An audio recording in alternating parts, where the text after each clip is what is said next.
we celebrate the 50th anniversary of Alan and Shirley, but this is 2008, and it does represent 100 years since the young Zaker came from Russia with his mother Ulyana.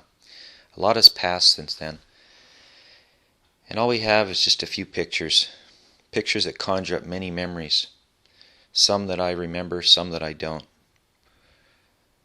Like the first church where we used to worship, a fireplace, a backyard. Sometimes I'm just glad to see that my father wore the coolest hat.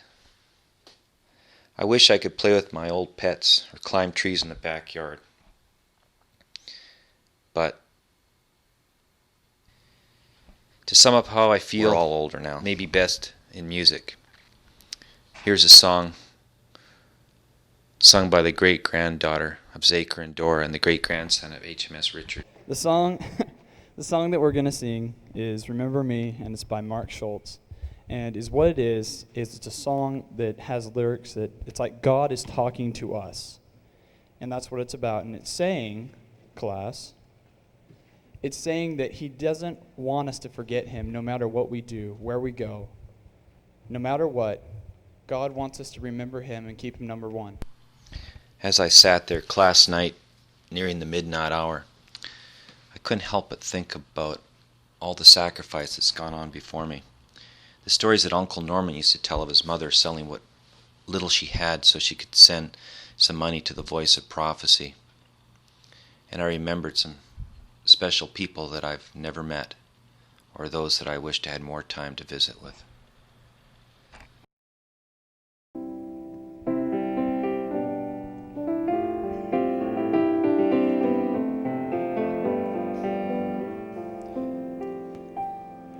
Remember me in a Bible cracked and faded by the years. Remember me in a sanctuary filled with silent prayer. And age to age and heart to heart, bound by grace and peace. Child of wonder, child of God, I remembered you. Remember me.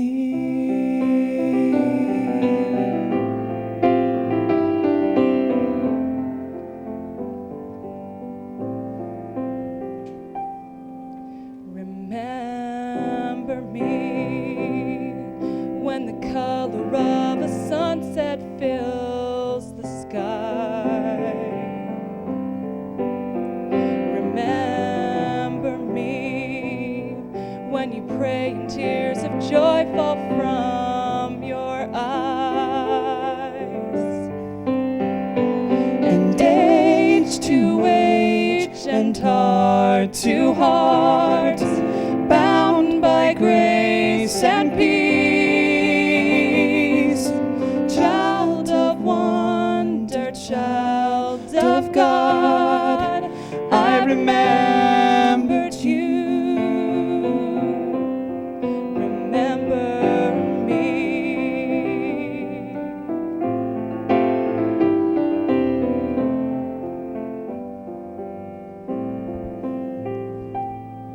Remember me when the children leave the Sabbath school with smiles.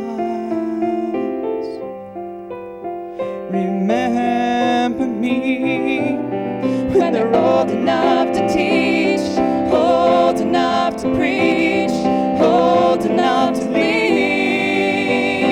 And age to age and heart to heart, bound by grace and peace. Child of wonder, child of God, I remembered you. Remember me. Age to age, heart to heart, child of wonder, child of God.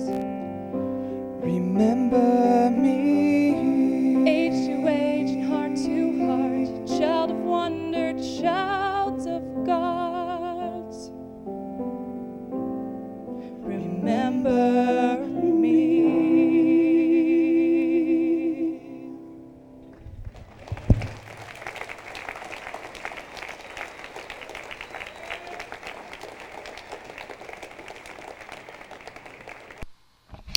Boy, that cousin Scott, he was sure cute when he was a baby.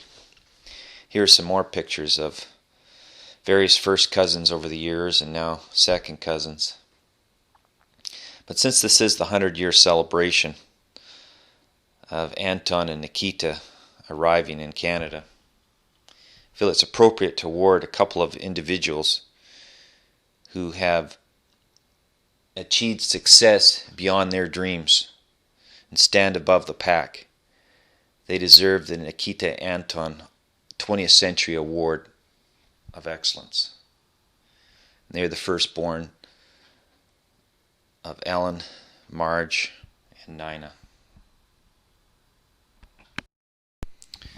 This is not just a matter of making the most money, but rather pure recognition of a job well done, the satisfaction of doing one's best through hard work and continual learning.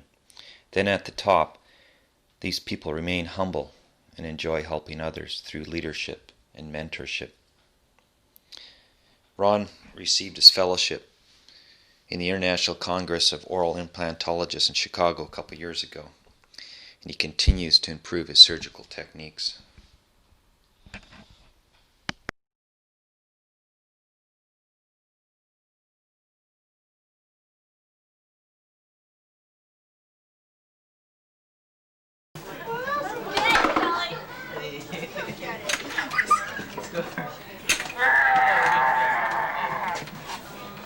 Tied up. Cousin Michael Kaufman, who seemed to grow up so fast, is running a profitable hedge fund downtown Manhattan. While doing this, he was somehow able to find a quality woman and marry her. So in my books, this guy has to be success personified.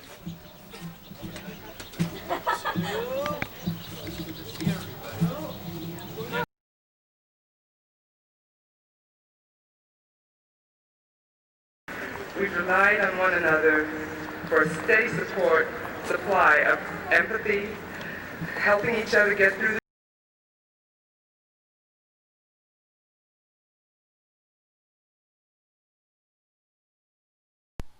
The third of the ultra-successful Brima Alloway grandchildren is Denise Taylor. This is one hard-working woman.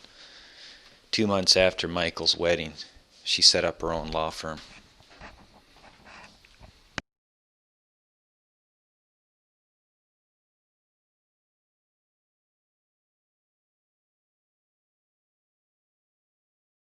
Privilege of having a daughter graduate in dental hygiene from Loma Linda University. The only difference this time is the institution was celebrating its 100th year anniversary. We were able to view previous graduates, such as my father in 1961. I was only 2 months old. Candace continues on in the Alloway tradition of helping the less fortunate with their medical and dental talents. Her grandfather did the same a number of years ago, setting up a dental clinic in the Ukraine. Candace went to the Ukraine with her friend Larissa Baydella and helped out in an orphanage. The stories she told were very touching. The Alloways seemed to be intimately linked with Loma Linda University, the Ministry of Healing, Making Man Whole. Uncle John, Uncle Simon have all given of their time and have numerous stories to tell.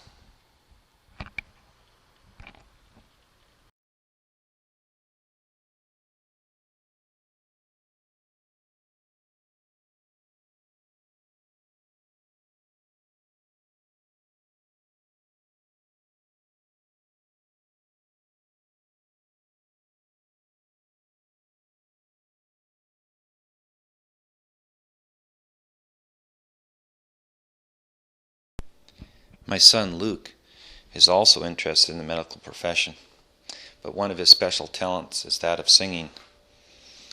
He won a choral leadership award in academy and continued to sing in his first year of college.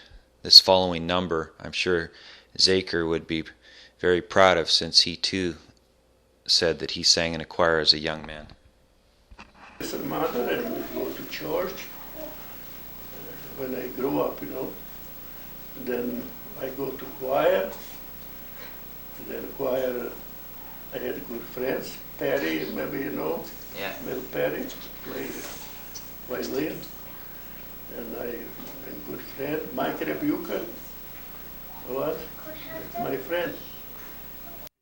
Someday, and I not get spoiled with that, of those boys.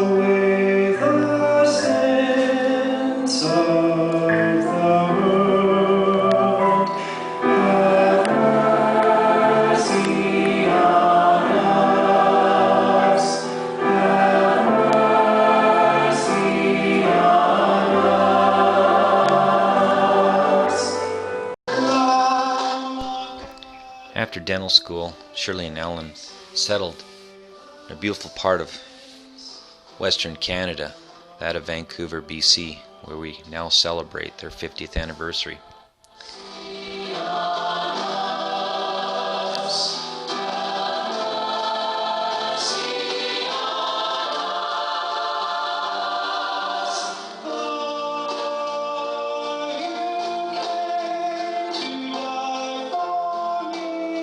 Chinese wisdom tells us that if you want 1 year of success, grow grain. Ellen has planted a lot of grain.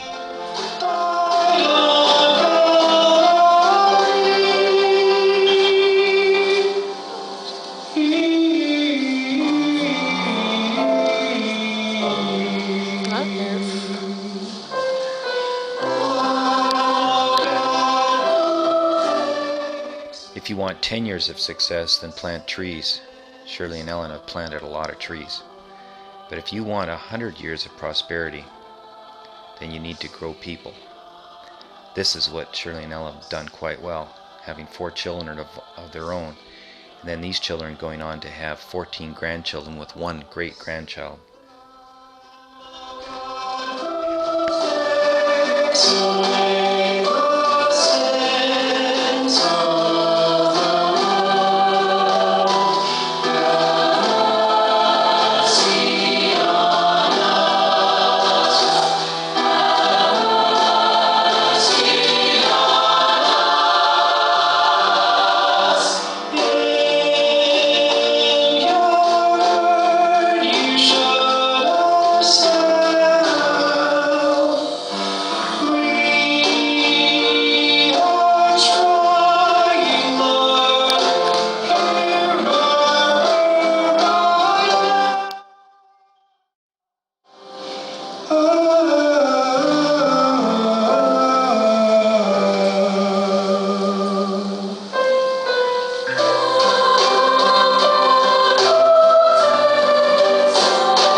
With all of this success in the immediate family and extended family, the question is asked, what's the secret ingredient?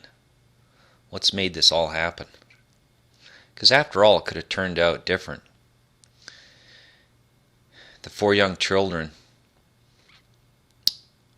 that ended up having doctoral degrees could have just as well been losers. I suppose the answer may be in the early life. Somewhere down the line, some relative screamed at someone and said, "Turn out the lights." Because it seemed like we were really cheap.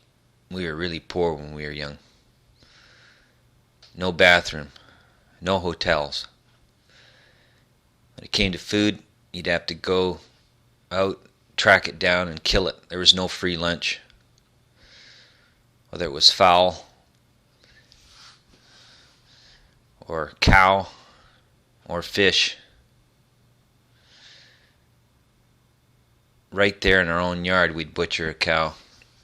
Then Randy would stack the steaks in the deep freeze. Yeah, there was no sitting around waiting for Ron to get back from the grocery store.